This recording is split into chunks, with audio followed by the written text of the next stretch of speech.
नमस्कार दोस्तों। यह वीडियो स्पेशली मैं उन युवाओं के लिए डाल रहा हूं जो कम से कम 40 साल के युवा हैं। कम से कम 40 साल के युवा या फिर उससे अधिक के युवा हों, 50 के हों, 60 के हों, 70 के हों।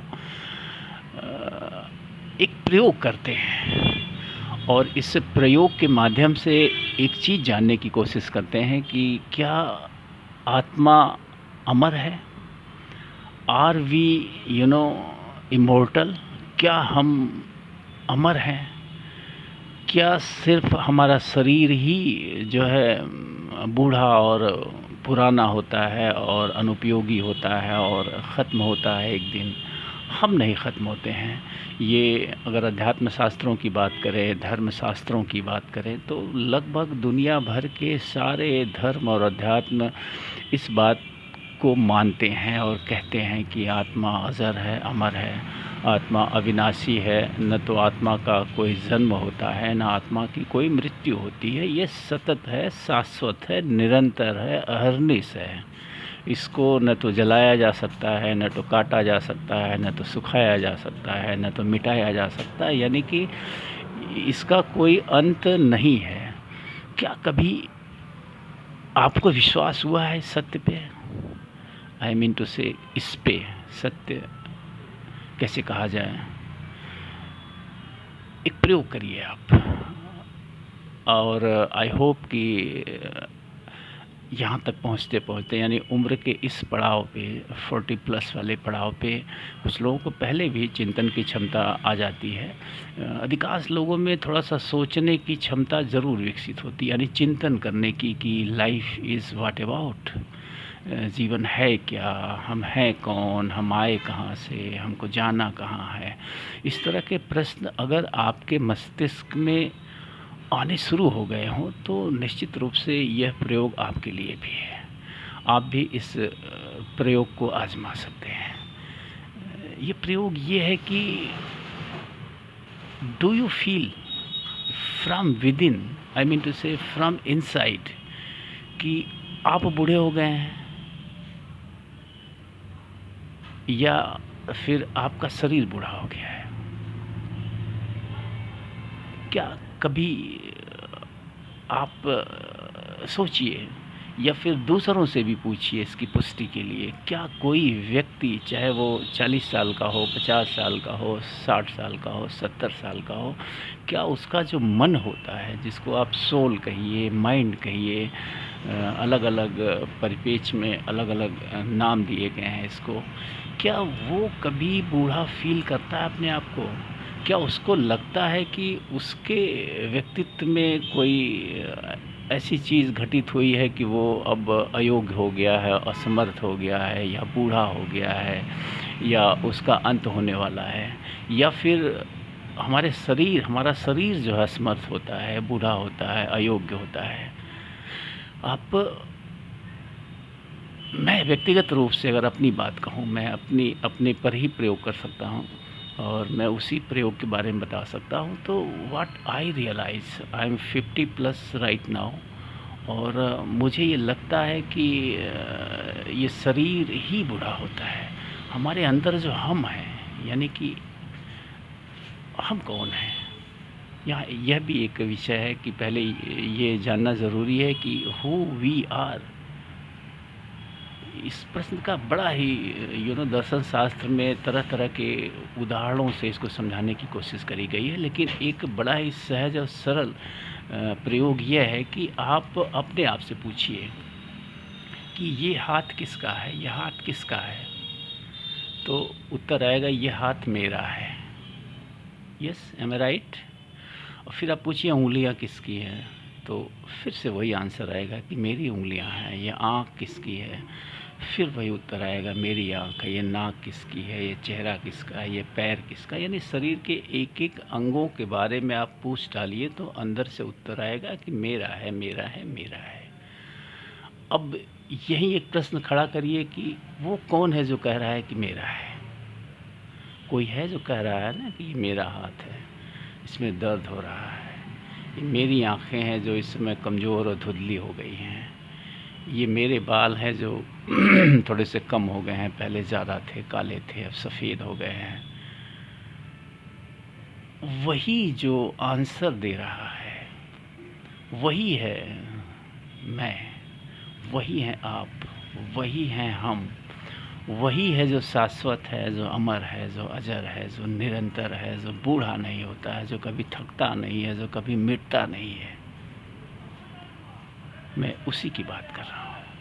और ये प्रयोग जब आप करेंगे तो आप पाएंगे कि निश्चित रूप से आत्मा, अब आत्मा को अलग अलग नाम भी दिया जा सकता है, आप जो भी चाहे नाम दे दें, ऊर्जा नाम दे दें, सोल नाम दे दें, व्हाट एवर नेम, लेकिन वो निश्चित रूप से हमसे अलग है।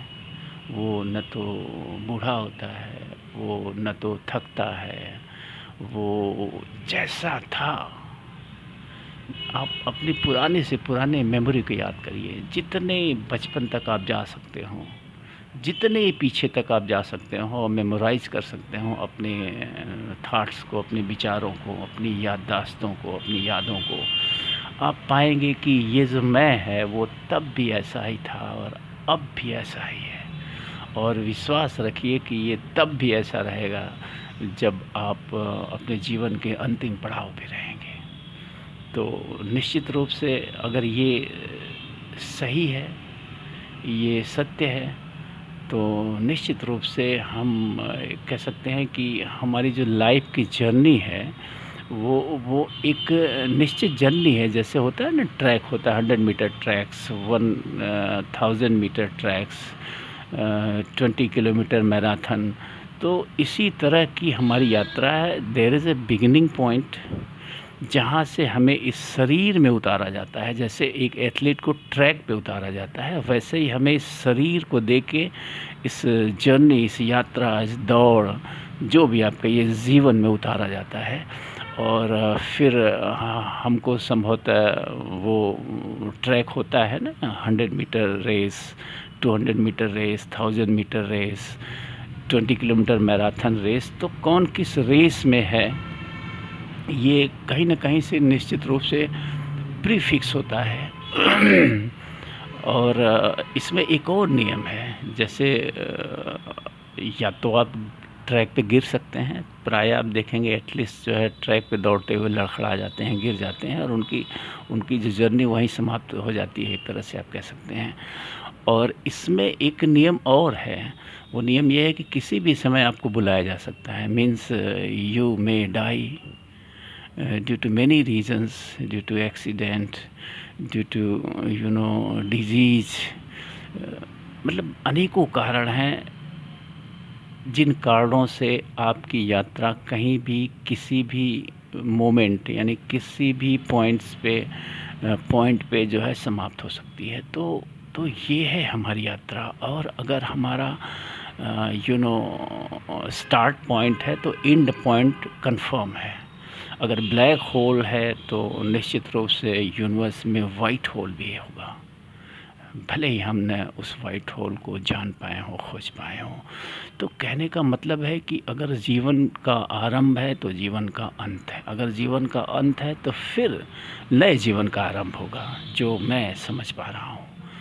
तो उस नए जीवन की एक तरह से तैयारी है। एथलीट है जो विजेता होता है, जो अपने गोल को सकुशल प्राप्त करता है, उसको गिफ्ट मिलते हैं, वो विजेता माना जाता है।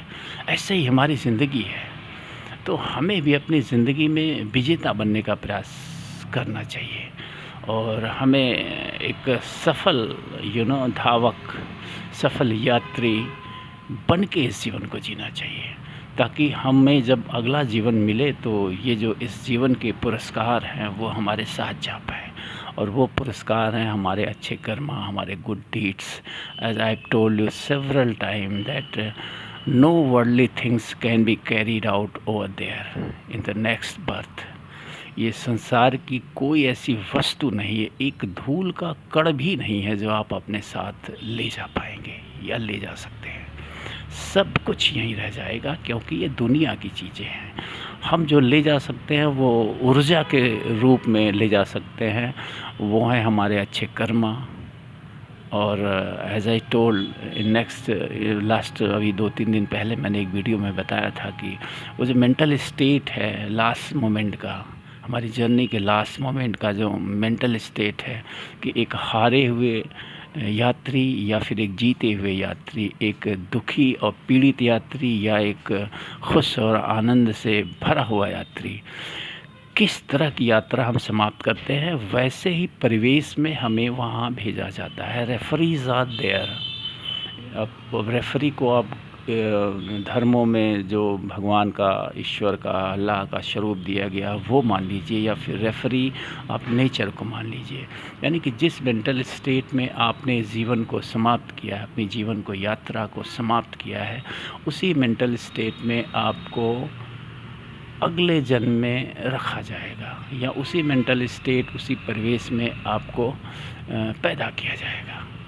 तो मित्रों, ये है यात्रा जीवन की, और इसे हमें समझना चाहिए। अगर हम समझ जाते हैं तो हमारी ज़िंदगी बेहद खूबसूरत हो जाएगी, बेहद बेहद बेहद खूबसूरत हो जाएगी। तो धन्यवाद, फिर समय समय से मिलते रहेंगे, और एक आग्रह करेंगे कि अगर आपने मेरा ये चैनल अब तक सब्सक्राइब न किया हो तो प्लीज़ एंड प्लीज़ इसे सब्सक्राइब कर लें। कि जैसा कि मैंने कहा है, बार बार कहा है, कि इस चैनल का एक उद्देश्य है, वो उद्देश्य है कि टू प्रमोट एजुकेशन, उन गरीब मेधावी बच्चों की सहायता करना जो आर्थिक कारणों से अच्छी शिक्षा नहीं ले पाते हैं। तो धन्यवाद। I hope you will consider my request and subscribe my channel. Thank you, धन्यवाद।